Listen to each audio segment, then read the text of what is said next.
প্রিয় দর্শক, SH media online যে যেখান থেকে এই অনুষ্ঠান দেখছেন, আপনাদের সবাইকে স্বাগত জানিয়ে শুরু করছি আমার আজকের অনুষ্ঠান।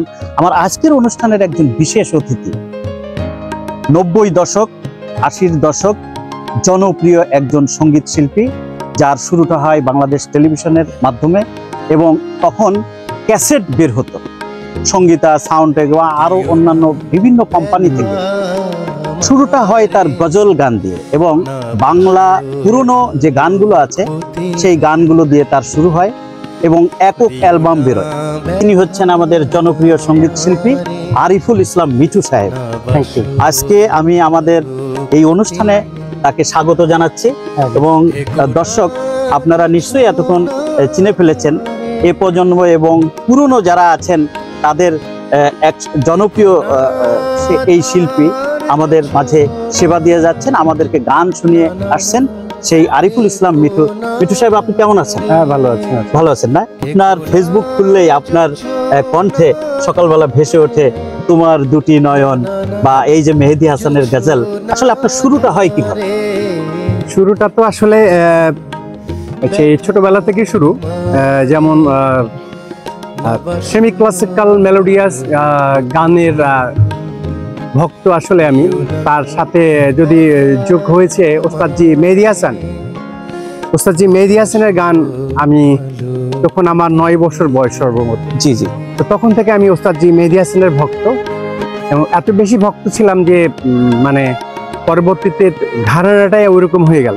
আমার গানের ঘরানাটাই ওইটাই তৈরি হয়ে গেল, যার ফলে গজলে যে এখন গজল শিল্পী বলে, এটা আসলে ওই যে সেই প্রথম যে বেসিক যে ব্যাপারটা, তখন থেকেই ওটাই ঢুকে গেল ভিতরে, ওই কান তৈরি হয়ে গেল এবং চর্চাটা ওইভাবেই এখনো রয়ে গেছে, ওটাই চলে যাচ্ছে। আপনি যখন এই যে গানগুলো পরিবেশন করেন, এই যে গজল গান, আপনার একক অ্যালবাম আছে এবং এখন ইউটিউব খুললেও আপনার অনেক গান এবং সারা আমাদের বাংলাদেশের প্রত্যেকটা টেলিভিশনে আপনি অনুষ্ঠান করেছেন। নিশ্চয়ই। আপনার এই গানগুলো গাইতে গিয়ে এই যে তরুণ প্রজন্ম এখন যে গানগুলো গাচ্ছে আর আপনারা যে গানগুলো গেয়ে আসছে, এটা কোনো পার্থক্য খুঁজে পেয়েছেন? হ্যাঁ, পার্থক্য তো অনেক বেশি, একটু না। যেমন আমরা যেসব গান শুনে মানে শ্রোতা হয়েছি প্রথমে, তারপরে তো শিল্পী অনেক পরে, তো সেগুলো ছিল আসলে গান সত্যিকার অর্থে, যেটাকে মানুষ হৃদয়ে ধারণ করে রেখেছে এখনো। তো সেই 70 দশকে আমরা যেসব শিল্পীদের গান, আমাদের ফিল্মে যেসব গান হয়েছে 60 থেকে 70, 80 পর্যন্ত ঠিক ছিল। 80 পরে 90 পরে আর ভালো গান হয়নি, ফিল্মে বলি আর এমনি বলি। সেই জামানা 3 দশক যে গান হয়েছে, পরবর্তীতে এটা ভাটা পড়ে গেল।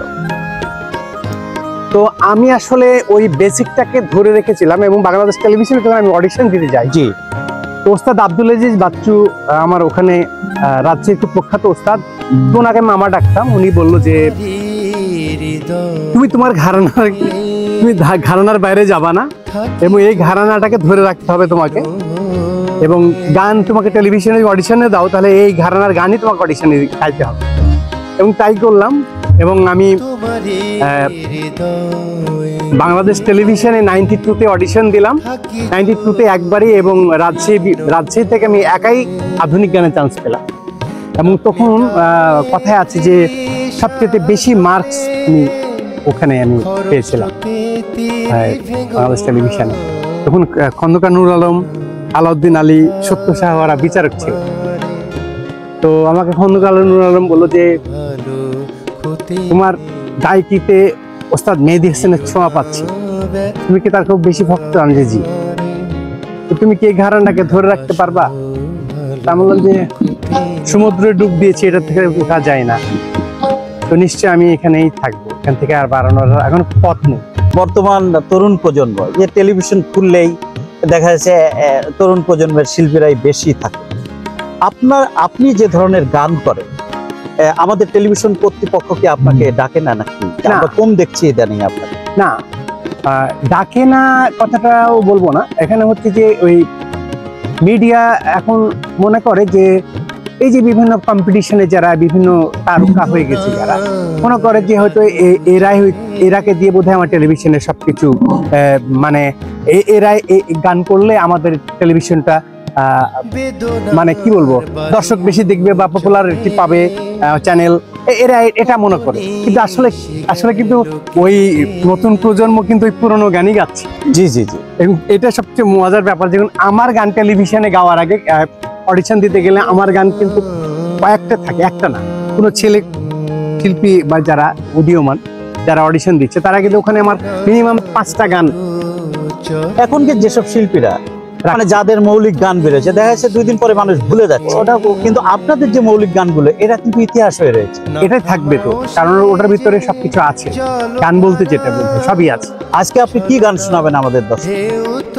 আজকে পপুলার আমার যে গান আছে সেগুলো দিয়েই হবে শুরু, তারপরে গজল গাইবো ওস্তাদ মেহেদী হাসান গোলাম। তাহলে আমরা আর কথা না বাড়িয়ে আমরা তাহলে মূল অনুষ্ঠানেই চলে যাই।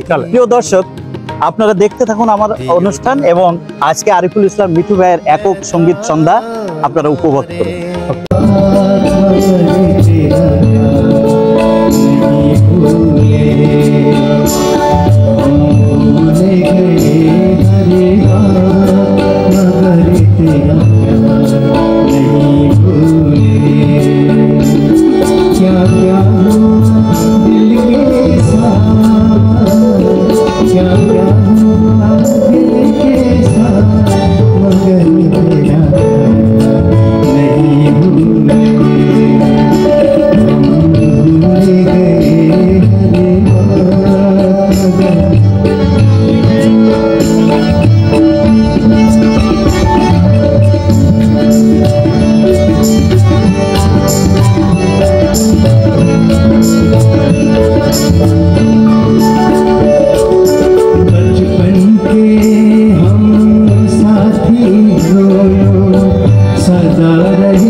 दुनिया से